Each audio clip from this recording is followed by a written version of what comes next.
നിലമ്പൂർ ഉപതെരഞ്ഞെടുപ്പിൽ പോരാട്ടം മുറുകുമ്പോൾ സ്ഥാനാർത്ഥികൾ ഓരോരുത്തരായി നാമനിർദ്ദേശ പത്രിക സമർപ്പിക്കുകയാണ്. കൂടുതൽ പാർട്ടികളും പ്രസ്ഥാനങ്ങളും ഒക്കെ മത്സരരംഗത്തെത്തുകയും ചെയ്യുന്നുണ്ട്. ഇപ്പോൾ നമുക്കൊപ്പമുള്ളത് അഖിൽ ഭാരത ഹിന്ദു മഹാസഭയുടെ ആളുകളാണ്. നേരത്തെ കേരളത്തിന് പരിചിതമുള്ള സ്വാമി ഭദ്രാനന്ദയുടെ നേതൃത്വത്തിലുള്ള സംഘടനയാണിത്. ഇവരും നിലമ്പൂർ ഉപതെരഞ്ഞെടുപ്പിൽ മത്സരിക്കുന്നതായി അറിയിച്ചിരിക്കുന്നു. എന്തായാലും നമുക്ക് അവരിലേക്ക് തന്നെ പോകാം. നിലമ്പൂർ ഉപതെരഞ്ഞെടുപ്പ് വലിയ ശ്രദ്ധാകേന്ദ്രമായി മാറിയിരിക്കുകയാണ്. താങ്കളുടെ പാർട്ടിയും ഈ തെരഞ്ഞെടുപ്പിൽ മത്സരിക്കുന്നുണ്ടോ? അഖിൽ ഭാരത ഹിന്ദു മഹാസഭ സ്ഥാനാർത്ഥിയെ നിർത്തുമെന്ന് പറഞ്ഞിരുന്നു. നിർത്തുകയാണ്. ഇപ്പോൾ നിർത്തി ഓൾറെഡി ഫിക്സ് ചെയ്തു. അനീഷ് ശർമ്മയാണ് അതിന്റെ, നമ്മുടെ രജീഷ് ശർമ്മയാണ് അതിന്റെ കാൻഡിഡേറ്റ് ആയിട്ട് വരിക. ഇവിടെ അങ്ങനെ കാര്യമായ പ്രവർത്തനം ഉണ്ടായിരുന്ന ഒരു സംഘടനയായിരുന്നു. എന്താണ് ഇവിടെ മത്സരിക്കാനുള്ള ഒരു കാരണം? അഖിൽ ഭാരത ഹിന്ദു മഹാസഭ സൈലന്റ് ആയിരുന്നു. ഒരുപാട് പ്രവർത്തനങ്ങളും സോഷ്യൽ വർക്കും ഒക്കെ ചെയ്തു വരുന്ന ഒരു ഇത് തന്നെയാണ്. പക്ഷെ നമ്മൾക്കിത് അറിയാതെ പോയി എന്താണെന്ന് വെച്ചാൽ ഇന്നിപ്പോ BJP എന്ന് നമ്മൾ വിശ്വസിക്കുന്നില്ലേ.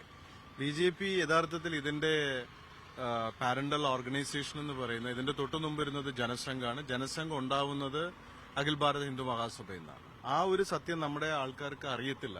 ഇപ്പൊ നമ്മൾ കാണുന്ന യഥാർത്ഥ ആ ഒരു സനാതന ധർമ്മത്തിനും അല്ലെങ്കിൽ ആ ഒരു ഭാരതീയ ചിന്താധാരയെ ഉൾക്കൊണ്ട് മുന്നോട്ട് പോകുന്ന ഇവൻ നരേന്ദ്രമോദിജിയെ പോലും ഡ്രൈവ് ചെയ്യുന്ന ഒരു ഫോഴ്സാണത്. ഇതിന്റെ അതായത് BJPയുടെ ബൈലോ പോലും ഹിന്ദു മഹാസഭയിൽ നിന്നും അടർത്തിയെടുത്ത സാധനം. പക്ഷെ അത് ആൾക്കാർക്ക് അറിയുന്നില്ല. അത് ആൾക്കാർ അറിയാത്തത് ഇപ്പൊ അറിഞ്ഞു തുടങ്ങി. അതുകൊണ്ട് അവര് കൂടുതലും ഇതിലോട്ട് തിരിച്ചു വരികയാണ്. എന്താണ് ഇവിടെ മത്സരിക്കാനുള്ള ഒരു കാരണം? മത്സരിക്കാനുള്ള പ്രധാന കാരണം എന്ന് വെച്ചാൽ സനാതനികളുടെ വികാരം തന്നെയാണ്. കാരണം 1921 നമ്മൾക്കറിയാം ഇവിടെ ഈ മലബാറിൽ, പ്രത്യേകിച്ച് നിലമ്പൂരിൽ എന്താണ് സംഭവിച്ചത്, ഈ ഏരിയയിൽ എന്താ സംഭവിച്ചത്. അപ്പൊ അത്രയും വലിയ പീഡനങ്ങളും വേദനകളും ഇവിടുത്തെ ഹിന്ദുക്കൾ അനുഭവിച്ചു. എന്നാൽ ഹിന്ദു വിശ്വസിക്കുന്ന, ഹിന്ദുവിന്റേതാണ് എന്ന് കരുതുന്ന ഈ BJP പറഞ്ഞത് എന്താണ്? നമുക്കിവിടെ മത്സരിക്കാൻ താല്പര്യമില്ല എന്ന്, അല്ലെങ്കിൽ സാങ്കേതിക ബുദ്ധിമുട്ടുണ്ടെന്ന് പറയാമായിരുന്നു. താല്പര്യമില്ല എന്ന് പറയുമ്പോൾ അത് ഇവിടുത്തെ ഹിന്ദുക്കളെ അവഗണിക്കുന്ന ഇതാണ്. അതായത് അത്രയും വലിയ ഹൈന്ദവ വികാരത്തെ വ്രണപ്പെടുത്തുന്ന, ഹിന്ദുക്കളുടെ ഏക ഹോപ്പ് അല്ലെങ്കിൽ ഏക പ്രതീക്ഷയായിട്ട് വിശ്വസിച്ച BJP പോലും അവരെ അവഗണിക്കുക എന്ന് പറയുന്നത് അതൊരിക്കലും ഉൾക്കൊള്ളാൻ കഴിയുന്ന കാര്യമല്ല. ഇപ്പൊ BJPക്ക് വേണ്ടത്, BJP ഭാരതീയ ജനതാ പാർട്ടിയിൽ നിന്നും ബിസിനസ് ജനതാ പാർട്ടിയിലേക്ക് അവർ മാറിക്കഴിഞ്ഞു. ഇപ്പൊ ഡീലുകളാണ് അവർക്ക് ആവശ്യം. പ്രത്യേകിച്ച് വിഴിഞ്ഞം പോലുള്ള വലിയ വലിയ പരിപാടികളും കാര്യങ്ങളും ഇവിടെ കേരളത്തിൽ വന്നുകൊണ്ട് അവർക്ക് അത്തരം കാര്യങ്ങൾ നോക്കിയാൽ മതി. ഹിന്ദുക്കളുടെ പ്രശ്നങ്ങൾ എന്താണ്, അവരുടെ വികാരങ്ങൾ എന്താണ്, അവരുടെ സെക്യൂരിറ്റി എന്താണ്, ഇത് നോക്കാൻ അവർക്ക് താല്പര്യമില്ല.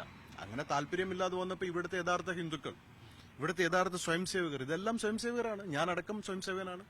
അപ്പൊ നമുക്ക് ഓപ്ഷൻ നമുക്കുണ്ട്. നമുക്ക് എന്തിനാ ഇവരെ ഡിപ്പെൻഡ് ചെയ്യേണ്ട ആവശ്യം? ഇവരുടെ ഓഫീസിൽ ചെന്ന് കഴിഞ്ഞാൽ, അല്ലെങ്കിൽ ഇവരുടെ അടുത്തേക്ക് ചെന്നൊരു കാര്യം പറഞ്ഞു കഴിഞ്ഞാൽ ഇവരെന്താ ചെയ്യുക? ഇവിടെ ഈ ആദിവാസിയുടെ സമരം കിടക്കുന്നു. 24,000 കോടി രൂപയാണ് നരേന്ദ്രമോദിജി അവരുടെ ക്ഷേമത്തിന് വേണ്ടി കൊടുത്തത്. അവരിന്ന് ഭൂരഹിതരായി കിടന്ന് അലയുകയാണ്. അവർക്ക് കിട്ടുന്നില്ല. അവർക്ക് വേണ്ട ഒരു രീതിയിലുള്ള സെക്യൂരിറ്റി ഇല്ല. 33 കുടുംബങ്ങൾക്ക് മേൽക്കൂരയില്ല. ഒരു BJP നേതാവ് ഇങ്ങോട്ട് ഇറങ്ങി വന്ന് ചോദിച്ചിട്ടുണ്ടോ? ഇവിടുത്തെ ആൾക്കാർ ഇവർക്ക് എത്ര പ്രശ്നങ്ങൾ ജീവിതത്തിൽ ഫേസ് ചെയ്തിട്ടുള്ളവരാണ്. പാർട്ടിക്ക് വേണ്ടിയിട്ടും സംഘടനയ്ക്ക് വേണ്ടിയിട്ടും എന്തെങ്കിലും, ഇപ്പൊ ഈ ഭരത്ജി അവിടെ നടക്കുന്ന എന്തെങ്കിലും തെറ്റുകൾ പറഞ്ഞാൽ ഉടനെ അവരെ അങ്ങ് മാറ്റുകയാണ്. തിരുത്താൻ ഇവർ തയ്യാറല്ല. അവർക്ക് തിരുത്താൻ തയ്യാറല്ലെങ്കിൽ നമുക്ക് വേറെ ഓപ്ഷനുണ്ട്. കാരണം ഇവർക്ക് മുമ്പേ ഉണ്ടായ പ്രസ്ഥാനമാണിത്. നമ്മളുടെ ഉദ്ദേശം ഇവിടെ ഇനി ഒരു സഹോദരിയുടെയും നെറ്റിയിലെ സിന്ദൂരം തുടച്ചു നീക്കാൻ പാടില്ല. കാരണം ഒരു അമ്മ ഒരു കുഞ്ഞിന് പാല് കൊടുത്തോണ്ടിരുന്ന കുഞ്ഞിനെ ചാലിയാറിലേക്ക് പോകുമ്പോൾ, കുളിച്ചിട്ട് വരുമ്പോൾ, മതം മാറാൻ നീ തയ്യാറല്ലേ എന്ന് ചോദിച്ചപ്പോൾ അല്ല എന്ന് പറഞ്ഞു. ആ അമ്മയെ കഴുത്തറുത്ത് കൊന്ന ആ വികാരം, ആ കുഞ്ഞിന്റെ അവസ്ഥ എന്ന് പറഞ്ഞാൽ ആ മരിച്ചു കിടന്ന അമ്മയുടെ മുലപ്പാല് കുടിച്ച ഒരു നാടാണിത്. ആ വികാരമാണ് നമ്മളെവിടെ എത്തിച്ചത്. ഇനി ഒരു സഹോദരിയുടെയും നെറ്റിയിലെ സിന്ദൂരം മാഞ്ഞു വരും. ഇത് വർഗീയതയൊന്നും പറയുന്നതല്ല, ഇത് ഫാക്റ്റാണ്. ആര്യാടൻ ഷൌക്കത്ത് ആദ്യം തന്നെ സ്ഥാനാർത്ഥിയെ രംഗത്ത് വന്നു. പിന്നീട് M സ്വരാജിനെ പാർട്ടി സ്ഥാനാർത്ഥി CPM പ്രഖ്യാപിക്കുന്നു. ഇപ്പോൾ ഇതാ PV അൻവറും മത്സരിക്കുമെന്ന് അറിയിച്ച് സന്നദ്ധരായി വരുന്നിരിക്കുന്നു. എങ്ങനെയാണ് ഈ നിലമ്പൂരിലെ മത്സരത്തെ കാണുന്നത്?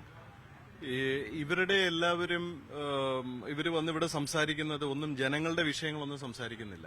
ഇവിടെ ഒരുപാട് പ്രശ്നങ്ങൾ നിലമ്പൂരിലുണ്ട്. ഇവർ പരസ്പരം അങ്ങോട്ടും ഇങ്ങോട്ടും ചെളിവാരി എറിയുന്നു. അതുപോലെ തന്നെ അവർ വലിയവരാവാൻ ശ്രമിക്കുന്നു. അറ്റ് ദ സെയിം ടൈം ആ നിലമ്പൂരിലെ ഇവിടുത്തെ വനത്തിനോട് ചേർന്ന് കിടക്കുന്ന ആദിവാസികൾ അനുഭവിക്കുന്ന പ്രശ്നങ്ങൾ ഇവർ ചർച്ച ചെയ്തിട്ടുണ്ട്. 33 കുടുംബങ്ങൾക്ക് മേൽക്കൂരയില്ല. ഇവിടെ ഏറ്റവും കൂടുതൽ വന്നിട്ടുള്ളത് ഈ നേതാക്കളല്ല. ഇവിടെ കടുവയും ആനയാണ് ഇവിടെ കയറി വന്നിട്ടുള്ളത്. ഇവിടുത്തെ ആൾക്കാർ കണ്ടിട്ടുള്ളത് അവരെയാണ്. ഈ ഏരിയ, അതായത് ഈ നിലമ്പൂർ പാസ് ചെയ്ത് പോകാൻ ഇവിടെ ഒരു ബൈപ്പാസ് 235 കോടി രൂപ എങ്ങാണ്ടോ ചെലവാക്കി ചെയ്യുന്ന അന്ന് ഈ ആര്യാടൻ അദ്ദേഹം പറഞ്ഞിരുന്നു. അതിനുശേഷം ഈ പറയുന്ന അൻവർ ഇത് 105 കോടി രൂപ പാസ്സാക്കിയെന്ന് പറഞ്ഞു. ഈ ഗൂഡൽപേട്ട് അല്ലെങ്കിൽ ഗൂഡല്ലൂരിൽ നിന്നൊക്കെ വരുന്ന വണ്ടി ഇതുവഴിയാണ് പാസ് ചെയ്ത് പെരിന്തൽമണ്ണ പോകുന്നത്. അവർക്ക് എത്രമാത്രം അപകടങ്ങൾ, ബുദ്ധിമുട്ടുകൾ ഉണ്ടാവുന്നു, എത്ര സമയം നഷ്ടമാവുന്നു, അത് ഇവർ ചെയ്തിട്ടില്ല. പിന്നെ ഈ 2019 ഇവിടെ ഒരു വലിയ പ്രളയം വന്നു. ആ സമയത്ത് റീബിൽഡ് നിലമ്പൂർ എന്ന് പറഞ്ഞ ഈ പറയുന്ന അൻവറും വഹാബും എല്ലാവരും കൂടെ ഒരു കമ്മിറ്റി ഇതൊക്കെ രൂപീകരിച്ചു. അതിൽ ഒരുപാട് പൈസ ഇവിടെ നിന്ന് പിരിച്ചതായിട്ട് അറിയാൻ കഴിയുന്നു, ഇല്ലേ? ആ പൈസ എവിടെ പോയെന്ന് ആർക്കും അറിയില്ല. ഇവിടുത്തെ ആൾക്കാർക്ക് എന്ത് പുരോഗമനമാണ്? ഒരു ഭാഗത്ത് വർഗീയവാദികളെല്ലാം കൂടെ വർഗീയ രീതിയിൽ ഗെയിം കളിക്കുന്നു. ഒരു സൈഡിലാണെങ്കിൽ ആൾക്കാർ അവഗണിച്ചിട്ടിരിക്കുന്നു. ഇവരുടെ ഉന്നമനത്തിന് വേണ്ടിയിട്ട് ഇവിടെ എന്ത് സഹായം ആര് ചെയ്തു? ഇപ്പൊ നമ്മൾ തന്നെ ആ ബിന്ദുവിന്റെ ആദിവാസി ആ സഹോദരിയുടെ കാര്യത്തിന് ഇന്നലെ നമ്മൾ പോയി കളക്ടറെ കണ്ടിരുന്നു. കളക്ടറെ കണ്ട് സംസാരിച്ചു. അവർക്ക് ഭൂമി കൊടുത്തിട്ടില്ല പ്രോപ്പറായിട്ട്. അതായത് 24,000 കോടി രൂപയാണ്. അൻവറാണ് ശരിക്കും ഈ തെരഞ്ഞെടുപ്പിനും കാരണക്കാരൻ. 100% അൻവറിന്റെ ഒരു ഇഷ്യൂസിലാണല്ലോ ഇവിടെ ഈ തെരഞ്ഞെടുപ്പും കാര്യങ്ങളും വന്നത്. പക്ഷെ ഇതിൽ വന്നതിന് ശേഷം ഇപ്പോഴും ബാർഗൈൻ ചെയ്തോണ്ടിരിക്കുക UDF ആയിട്ട്. അൻവർ UDF ആയിട്ട് ബാർഗൈൻ ചെയ്യുന്നുണ്ട്. മാത്രമല്ല UDF, എനിക്കറിയില്ല, UDF മുസ്ലിം ലീഗിന്റെ ബാറ്ററിയിൽ പോകുന്ന ഒരു വണ്ടിയാണ് UDF എന്ന് പറയുന്നത്. UDF മുസ്ലിം ലീഗ് ഇല്ലെങ്കിൽ UDF ഇല്ല. ഈ UDFന്റെ കാര്യത്തിൽ ഈ അൻവർ ഇത്രയും ചെയ്യുമ്പോൾ എനിക്ക് ചോദ്യം, ഈ മനാഫിന്റെ കാര്യം, ഒരു മനാഫ് എന്ന് പറയുന്ന ഒരു യൂത്ത് ലീഗിലെ പയ്യനെ വെടിവെച്ച് കൊന്നതായിട്ടുള്ളൊരു കാര്യം അല്ലേ, അറിയാലോ എല്ലാവർക്കും.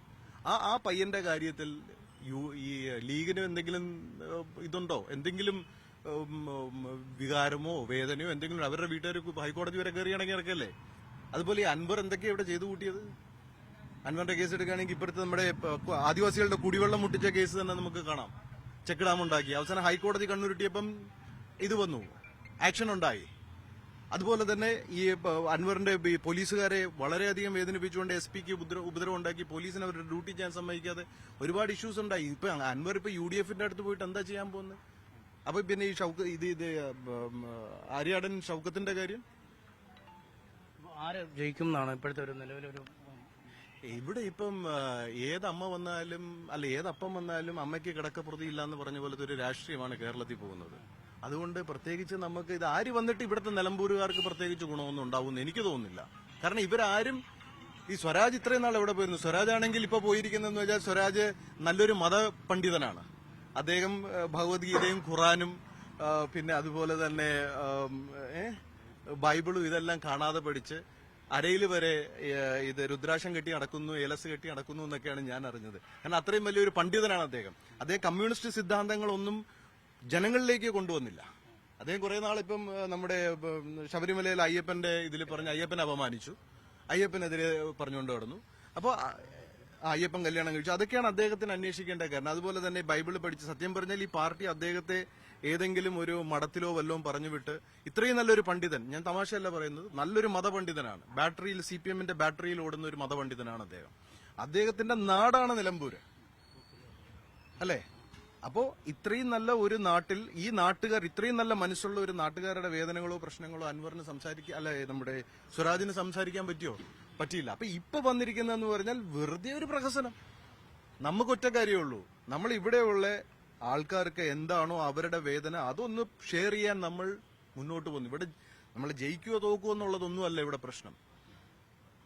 എന്തായാലും BJP ആണ് ഹിന്ദുക്കളുടെ രക്ഷയ്ക്ക് എത്തുമെന്ന് കരുതിയത്. പക്ഷെ അവർ മത്സരിക്കാതെ മത്സരരംഗത്ത് പിന്മാറുന്ന ഒരു സാഹചര്യത്തിലാണ് സ്വന്തം സ്ഥാനാർത്ഥിയുമായി രംഗത്തെത്താനുള്ള തീരുമാനത്തിലെത്തിയിരിക്കുന്നത്. എന്തായാലും ജയിക്കാൻ അല്ലെങ്കിലും പോരാട്ട രംഗത്ത് ശക്തമായി നിലനിൽക്കാൻ തന്നെയാണ് ഇവരുടെ തീരുമാനം.